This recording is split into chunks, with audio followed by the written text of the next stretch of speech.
Assalamualaikum warahmatullahi wabarakatuh. Selamat datang kembali di channel Triwibawa Ilmu yang akan berbagi informasi seputar dunia pendidikan. Dan pada kesempatan video kali ini saya ingin berbagi informasi tentang salah satu program pemerintah berkaitan dengan pendidikan, yaitu program Indonesia Pintar. Apa itu program Indonesia Pintar?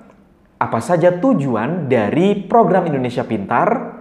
Siapa sih yang layak untuk mendapatkan beasiswa program Indonesia Pintar ini? Dan bagaimana cara mendapatkannya? Simak video ini sampai selesai.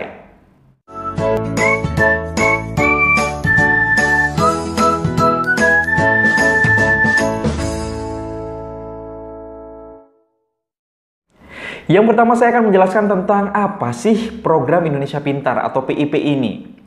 Jadi program Indonesia Pintar ini merupakan bantuan berupa uang tunai atau perluasan akses dan kesempatan belajar dari pemerintah yang diberikan kepada peserta didik dan mahasiswa yang berasal dari keluarga miskin atau rentan miskin untuk membiayai pendidikan melalui Kartu Indonesia Pintar. Nah, sedangkan tujuan dari program Indonesia Pintar ini adalah PIP ini dirancang untuk membantu anak-anak di usia sekolah dari keluarga miskin ataupun keluarga rentan miskin atau keluarga prioritas agar tetap mendapatkan layanan pendidikan sampai tamat sekolah, baik melalui jalur formal ataupun informal. Nah, jalur formal ini didapatkan para peserta didik dari mulai SD, SMP, SMA, ataupun SMK. Dan sedangkan jalur non formal ini berupa pendidikan paket A sampai dengan paket C dan pendidikan khusus.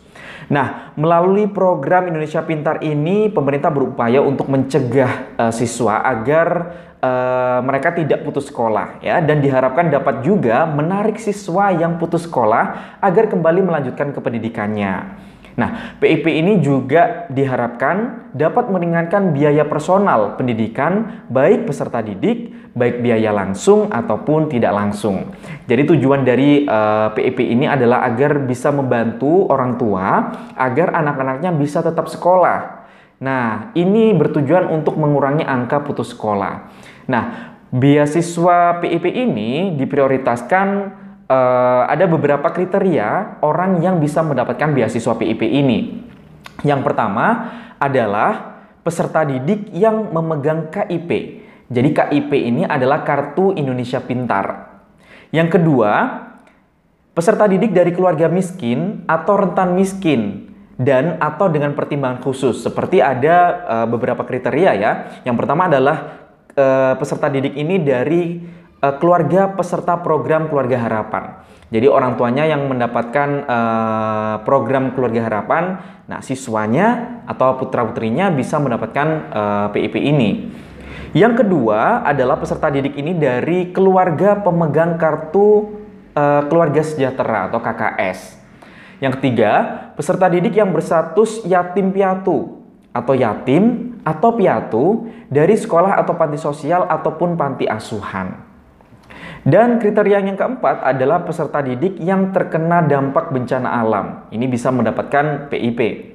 Kemudian kriteria yang berikutnya adalah peserta didik yang tidak bersekolah atau drop out, yang diharapkan agar mereka bisa kembali lagi ke sekolah.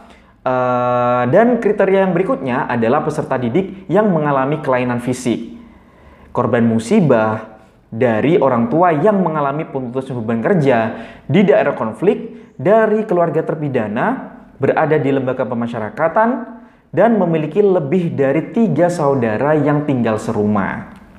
Dan kriteria yang terakhir adalah para peserta didik pada lembaga kursus atau satuan pendidikan non-formal lainnya. Nah, itu adalah beberapa kriteria dari mereka yang berhak untuk mendapatkan program Indonesia Pintar ini.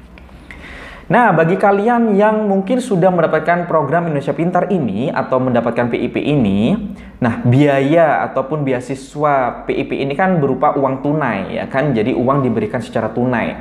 Nah, apa sih manfaat dari dana PIP ini? Dana PIP ini dapat digunakan untuk membantu biaya personal biaya pendidikan ya. Jadi hanya dikhususkan untuk program pendidikan. Jadi tidak boleh digunakan untuk hal-hal yang lain ya, seperti membeli perlengkapan sekolah, uang saku, ataupun juga transportasi. Nah, biaya PIP ini atau beasiswa PIP ini juga bisa digunakan sebagai biaya praktik tambahan serta uji kompetensi pada siswa SMK. Jadi hati-hati nih bagi kalian yang mendapatkan PIP ini, jangan sampai ketika uang ini cair, kamu menggunakan untuk hal-hal lain selain pendidikan. Misalnya kamu belikan sepeda motor, kamu belikan HP, ataupun untuk membeli beras gitu kan. Karena manfaat dari PIP ini hanya dikhususkan untuk biaya pendidikan saja. Jadi misalnya untuk membeli buku, kemudian membeli alat tulis, dan lain sebagainya. Nah, itu saja informasi tentang PIP. Di video berikutnya nanti kita akan membahas informasi yang lain yang masih berkaitan dengan program Indonesia Pintar. Nah, jika kamu merasa bahwa informasi ini bermanfaat, jangan lupa klik tombol like, subscribe, dan bagikan informasi ini sebanyak-banyaknya kepada temanmu agar mereka juga mendapatkan informasi dan manfaat dari video ini. Sampai jumpa di video berikutnya. Saya akhiri. Assalamualaikum warahmatullahi wabarakatuh.